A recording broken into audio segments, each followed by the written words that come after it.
Mana 2025-yilning 26 dekabr kuni hurmatli prezidentimizning murojaatlarini diqqat bilan tinglayotganda 2026-yilni mahallani rivojlantirish va jamiyatni yuksaltirish deb nomlaganlari.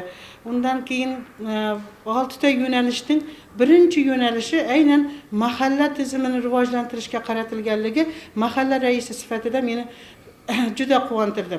Men bir narsaga amin bo'ldimki, O'zbekistonning yangi taraqqiyot strategiyasining 100 ta maqsadining ham aynan birinchi maqsadi mahalla institutini rivojlantirishga qaratgan edi hurmatli prezidentimiz. Bu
Abone olup qo'yishni unutmang.